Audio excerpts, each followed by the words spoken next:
کہا اور آسمان کو، اوپر والے پانی کو آسمان کہا، اور پھر خدا جو کچھ فرما رہا ہے وہ ہو رہا ہے۔ اور پھر جب خدا نے انسان کو بنانا تھا تو انسان کو بنانے کے لیے خدا خود سے بات کرتا ہے۔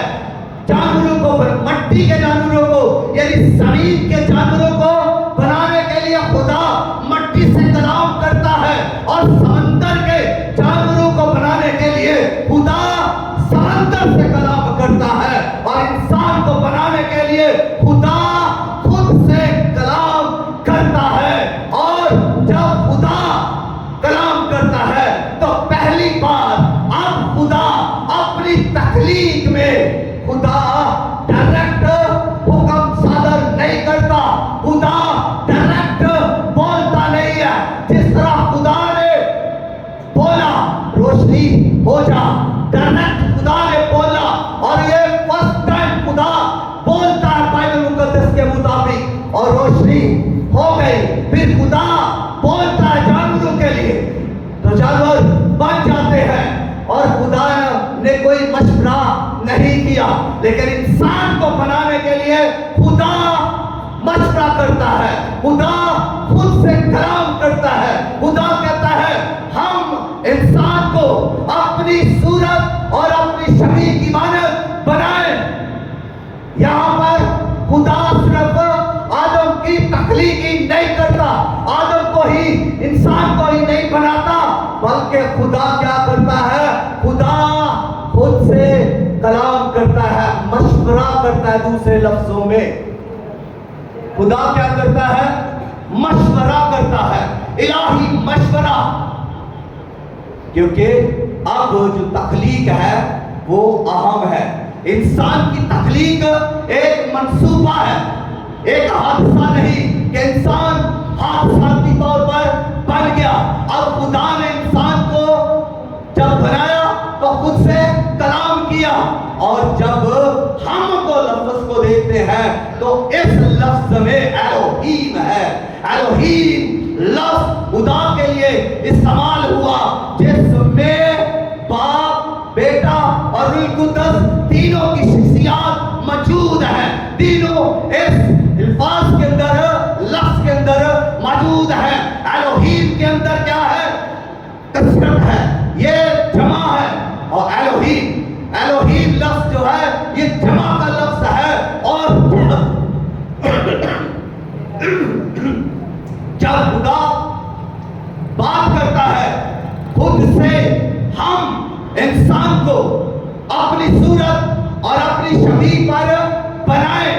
خدا مشورہ کرتا ہے اپنے آپ سے کہ انسان کو کیسا بنانا چاہیے، اور خدا نے انسان کو بندر کی صورت پر نہیں بنایا، خدا نے انسان کو کسی جانور کی صورت پر نہیں بنایا، اور خدا نے جنگلی جانور کی صورت پر بھی نہیں بنایا۔ لیکن آج انسان جنگلی جانوروں کی طرح بھی حرکتیں کرتے ہیں، اور نہ ہی خدا نے انسان کو کسی آبی جانور کی صورت پر بنایا۔ تو خدا انسان کو دیکھیے، سب سے اتم بات جو سیکھنے والی اور اہم بات ہے وہ یہ ہے کہ خدا انسان کو بنانے کے لیے ایک سٹرکچر بناتا ہے اور ایک صورت بن دیتا ہے۔ تو صورت وہ کس کی دیتا ہے؟ صورت وہ اپنی دیتا ہے۔ صورت کس کی دیتا ہے؟ خدا اپنی صورت پر انسان کو بناتا ہے۔ جب خدا نے اس کو اپنی صورت پر بنایا تو خدا کی صورت کا مطلب کیا ہے؟ خدا کی صورت ہے کیا؟ خدا کی صورت جسمانی طور پر نہیں بلکہ روحانی طور پر ہے۔ خدا روح ہے، اور خدا میں کیا ہے؟ حکمت۔ خدا میں کیا ہے؟ فہم و دانش۔ خدا میں کیا ہے؟ قدرت۔ اور خدا میں محبت، خدا میں رحم۔ یہ ساری چیزیں خدا میں ہیں، اور یہی خدا نے انسان میں ڈال دی جب خدا نے انسان کو پیدا کیا. اور جب خدا نے انسان کو بنایا تو کیسے بنایا؟ خدا جب کلام کرتا ہے ہم انسان کو اپنی صورت پر بنائے، تو پھر خدا جب انسان کو بناتا ہے تو کس طرح سے بناتا ہے؟ خدا انسان کو مٹی سے بناتا ہے. بائبل مقدس بیان کرتی ہے کہ خدا نے مٹی کو لیا، مٹی کو سانا، مٹی کا پتلا بنایا اور پھر اس میں زندگی کا دم پھونکا اور انسان جیتی جان ہوا. انسان یعنی آدم جو پتلا بنایا گیا، اس میں جب زندگی کا دم پھونکا تو وہ آدم کیا ہوا؟ جیتی جان ہو گیا. وہ دیکھنے لگا، آدم سانس لینے لگا، آدم چلنے لگا، آدم سوچنے لگا، آدم حرکت میں آ گیا اور آدم برکت میں بھی آ گیا.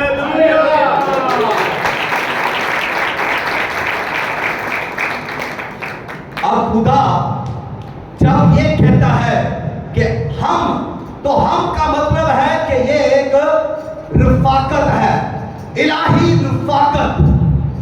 خدا الہی رفاقت میں ہے، خدا الہی مشاورت میں ہے.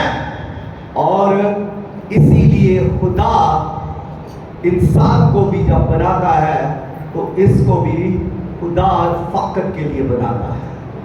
کہ خدا چاہتا ہے کہ انسان اکیلا نہ رہے، انسان تنہا نہ رہے، بلکہ انسان کے تعلقات ہو آپس میں، انسان دوسروں کے ساتھ رفاقت رکھے. جیسے خدا رفاقت میں ہے، انسان بھی رفاقت میں رہے. اور اگلی بات سنیے، جو اہم چیزیں 3 میں آپ کو بتانے والا ہوں، اور میں پہلی چیز جو ہے، جب خدا نے آدم کو بنایا تو کیا چیز لی؟ مٹی لی. مٹی کہاں سے لی؟ زمین سے. اور جب زمین سے خدا نے مٹی لی ہے تو پھر آدم کا تعلق کس سے ہوا؟ زمین سے بھی آدم کا تعلق ہوا کہ آدم مٹی سے بنا. اور اس کا مطلب کیا ہے؟ کہ آدم عاجزی میں رہے، انسان فروتنی اور حلیمی میں رہے. یہ ہے مٹی سے تعلق ہونے کا مطلب کہ انسان کو مٹی سے بنایا گیا ہے تو عاجزی کے لیے بنایا گیا ہے. انسان عاجزی کو اختیار کرے. اور دوسری بات، آدم کو کس نے بنایا؟ جی بولیے. آدم کو خدا نے تخلیق کیا. خالق خدا ہے، آدم کو خدا نے اپنے ہاتھوں سے بنایا. تو اس کا مطلب کیا ہے؟ کہ آدم کا ریلیشن جو ہے انسان کا، وہ خدا کے ساتھ بھی ہے. آدم کا پہلا ریلیشن مٹی کے ساتھ، کیونکہ وہ مٹی سے بنایا گیا، اور دوسرا ریلیشن خدا کے ساتھ، کیونکہ اسے خدا نے بنایا. نہ صرف بنایا بلکہ اپنی صورت اور اپنی شبیہ پر بنایا. تو اس لیے انسان کا جو تعلق ہے وہ کس سے ہے؟ خدا سے. اور خدا سے تعلق ہونے کا مطلب کیا ہے؟ کہ انسان حکمرانی کرے، انسان عزت پائے، انسان قیمتی ہو. یہ ہے اس کا مطلب کہ انسان بے قیمت نہ رہے بلکہ انسان قیمتی ہے، انسان اعلیٰ ہے، انسان غلام نہیں، انسان آزاد ہے، انسان حاکم ہے، حکمرانی کرنے کے لیے انسان ہے. اور یہی خدا نے اس کو کام دیا کہ ساری مخلوقات پر، جانوروں پر اور ساری روئے زمین پر کیا کرنا؟ حکمرانی کرنا، نگہبانی کرنا. ذمہ داری دی گئی انسان کو فارغ بیٹھنے کے لیے نہیں. ڈیوٹی آدم کی لگائی گئی، جانوروں کے نام رکھ. آدم کو باغ میں رکھا گیا، کلابانی کر، نگہبانی کر. 2 کام دے دیے گئے، حکمرانی کر. انسان حکمرانی کے لیے ہے اور اس میں خدا کی مرضی ہے کہ انسان حکمرانی کرے اور خدا سے تعلق رکھنے کی وجہ سے انسان کی عزت ہونی چاہیے، انسان کی قدر ہونی چاہیے، اور انسان بے قیمت نہیں ہے، سب مخلوقات سے اعلیٰ ہستی انسان ہے۔ اور اس کے بعد جو تیسری بات ہے وہ ہے انسان خدا کے منصوبہ میں کے لیے پیدا ہوا، انسان کا منصوبہ ہے اور یہ ابدی منصوبہ ہے خدا کا انسان کے لیے، یعنی ابدی منصوبہ۔ اور جب ابدی منصوبہ ہے تو پھر انسان قیمتی ہے، جو منصوبہ کے اندر ہے وہ قیمتی ہے، جو خدا کی منصوبہ کے اندر ہے، جو چنا گیا ہے، جو بنایا گیا ہے، جو لیا گیا ہے، جو الگ کیا گیا ہے، وہ قیمتی ہے، کیونکہ وہ خدا کے منصوبہ میں ہے، اس لیے وہ قیمتی ہے۔ وہ غلام نہیں بلکہ آزاد ہے، اور وہ بے قیمت نہیں بلکہ وہ ویلیویبل ہے، وہ قیمتی ہے، اور اس جیسا کوئی بھی قیمت والا نہیں ہے۔ اور آپ کو یہ بتانا چاہوں گا کہ سارے انسان جو ہیں، اگر ہم ان کو دیکھیں تو سب کے لیے ہم یہ خیال اور سوچ رکھ سکتے ہیں کہ انسان کو کس نے بنایا؟ خدا نے، اور جب خدا نے بنایا ہے تو انسان پہ قیمتی ہے۔ اور اس سمے دیکھیے، انسان کسی بھی مذہب کا ہو سکتا ہے، کسی بھی خاندان کا ہو سکتا ہے، کسی بھی قوم کا ہو سکتا ہے، اور کسی بھی ملک کا ہو سکتا ہے، اور اس کی انسان کی کوئی بھی حیثیت ہو سکتی ہے، لیکن ان سب سے بڑھ کر اعلیٰ معیار جو ہے وہ یہ ہے کہ انسان کو خدا نے بنایا اور اپنی صورت پر بنایا۔ یہ سب سے اعلیٰ ہے، یہ سب سے اتم بات ہے کہ انسان خدا کی صورت پر ہے۔ مذاہب بعد میں ہے، قومیں بعد میں ہیں، حیثیتیں بعد میں ہیں، معیار بعد میں، رتبے بعد میں ہیں، یہ سب بعد میں۔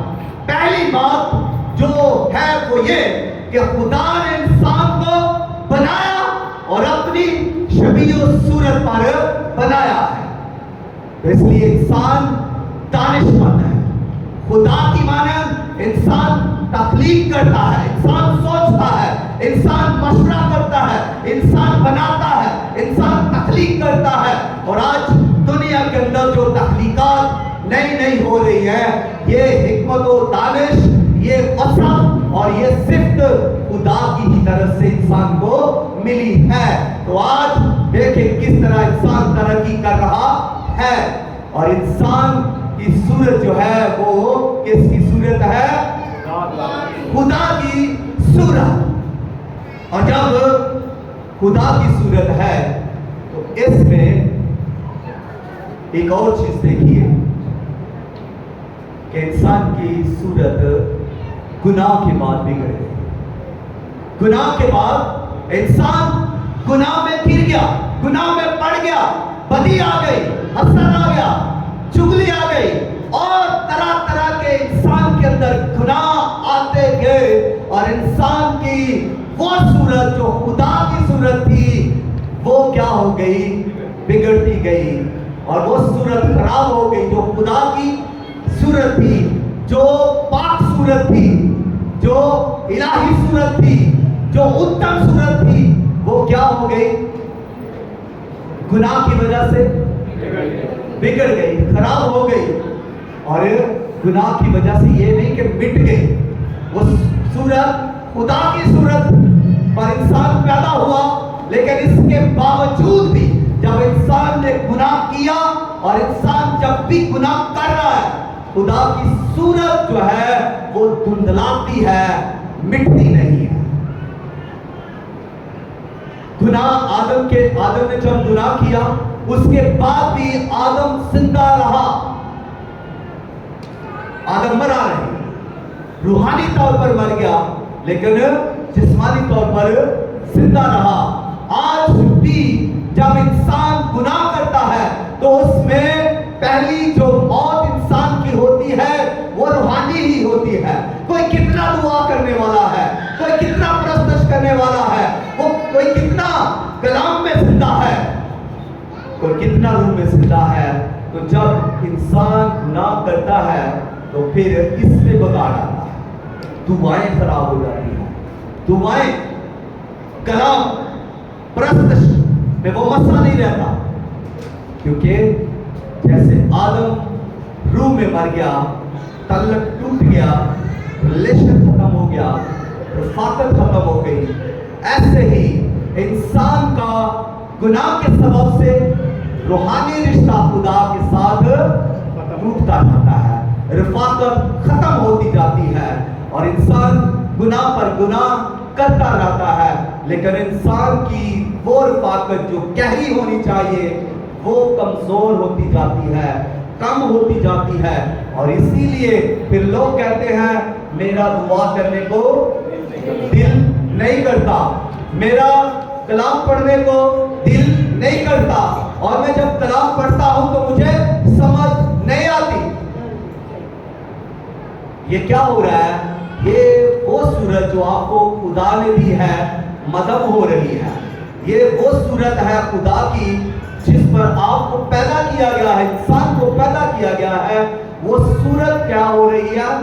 میلی ہو رہی ہے, خراب ہو رہی ہے, وہ صورت دھندلی ہوتی جا رہی ہے, جس کی وجہ سے ریلیشن بھی ختم ہوتا جا رہا ہے, جس کی وجہ سے رفاقت بھی خدا سے ٹوٹتی جا رہی ہے, اور ایک وقت آتا ہے کہ انسان روحانی طور پر ڈیڈ ہو جاتا ہے.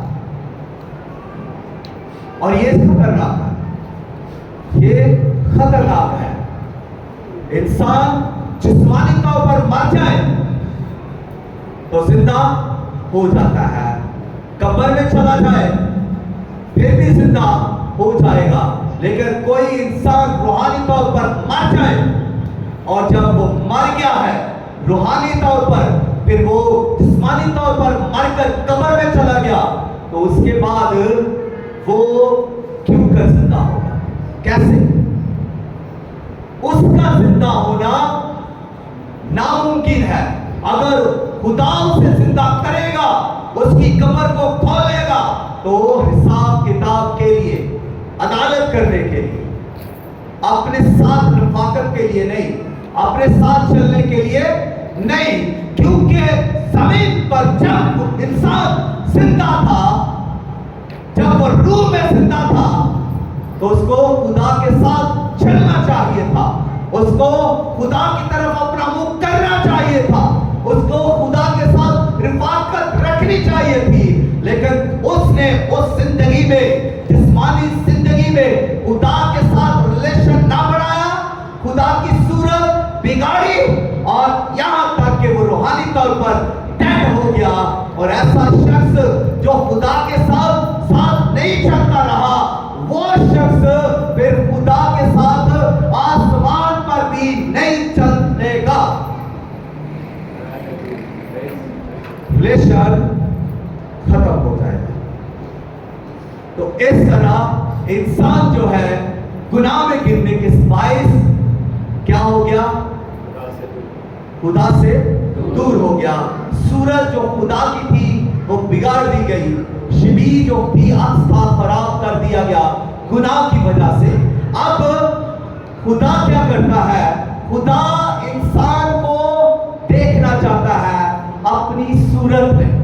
خدا جب بھی دیکھنا چاہتا ہے انسان کو اپنی صورت میں دیکھنا چاہتا ہے کہ انسان میں جو صورت ہے وہ کس کی ہے.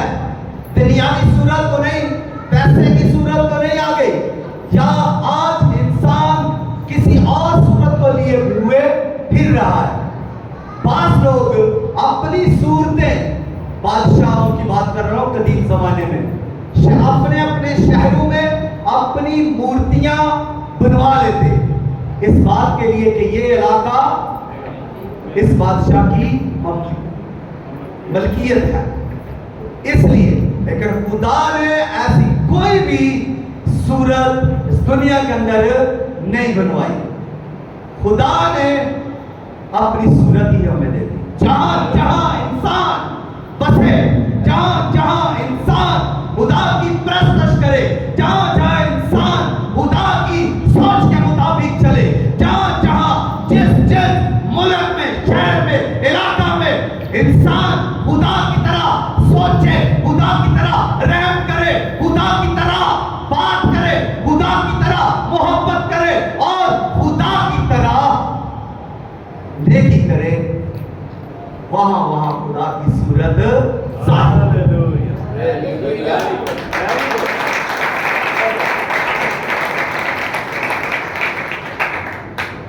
انسان کو خدا نے اس لیے اپنی صورت دی کہ انسان خدا کو پریزنٹ کرے، خدا کو ظاہر کرے. ہمارا مقصد کیا ہے؟ ہمارے لیے خدا کا منصوبہ کیا ہے؟ ہم منصوبہ کے اندر ہے تو منصوبہ یہی ہے کہ ہم خدا کو پیش کریں. ہم جب کسی بھی محفل میں، کسی بھی جگہ پر جائیں، کھڑے ہوں تو اپنے کاموں سے، اپنی سوچ سے، اپنی گفتگو سے، اپنے کردار سے اور اپنی رفاقت سے ثابت کریں کہ خدا موجود ہے، خدا ظاہر ہو رہا ہے. لیکن اگر ایسا نہیں ہم کرتے تو پھر ہم خدا کی صورت کو کیا کر رہے ہیں؟ مدھم کر رہے ہیں. خدا کی صورت کو چھپا رہے ہیں، زخموں میں چھپا رہے ہیں، غفلت میں چھپا رہے ہیں. اپنی دنیاوی کاموں کی وجہ سے جس نے دنیا نے بدل دیا ہے، اس بدل دینے والی دنیا کو ظاہر کر رہے ہیں. اب جب خدا کی صورت بگڑ رہی ہے، خراب ہو رہی ہے، تو پھر خدا کیا چاہتا ہے؟ اپنی صورت ہم میں دیکھے. اور خدا جب اپنی صورت ہم میں دیکھنا چاہتا ہے تو ایک ہستی ہے جس نے خدا کی صورت کو بیان کیا، پیش کیا. وہ ہے جناب یسوع مسیح. خداوند یسوع مسیح، خداوند یسوع مسیح کلمہ خدا، خدا تعالیٰ کا بیٹا، لہتے جگر خداوند یسوع مسیح، خدا کی صورت، خدا کی شبیہ، کامل فقیرسگی رکھنے والا، کامل رفاقت رکھنے والا، کامل سوچ رکھنے والا، اور یسوع مسیح کامل خدا کی حکمت اور خدا کی قدرت رکھنے والا. تو خدا یسوع مسیح میں خدا ہمیں دیکھنا چاہتا تھا. جس طرح یسوع کو خدا، یسوع میں ہم دیکھتے ہیں کہ یسوع مسیح میں خدا کی کامل صورت ہے، ویسے خدا آدم میں بھی دیکھنا چاہتا تھا، انسان میں بھی دیکھنا چاہتا تھا. لیکن انسان گناہ میں گر گیا، آدم گناہ میں گر گیا. آدم کیا ہے؟ پہلا آدم. اور یسوع مسیح کیا ہے؟ پچھلا آدم، دوسرا آدم. تو پہلا آدم گناہ میں گر گیا لیکن دوسرا آدم گناہ میں نہیں گرا. ہاللیلویہ.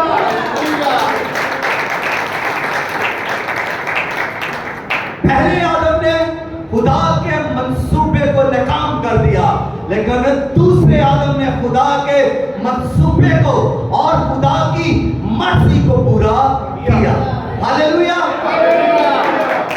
آج ایک بندے کی بڑی کمی محسوس ہوئی ہے، بابا جی جو ادھر نعرے لگایا کرتے تھے، آج وہ نہیں آئے تو نعرے کام نہ کرے. ہاللیلویہ کام ہو رہا ہے نا، جوش کم ہو رہا ہے. تو جوش پیدا ہوگا تو مجھے بھی جوش آئے گا. ہاللیلویہ.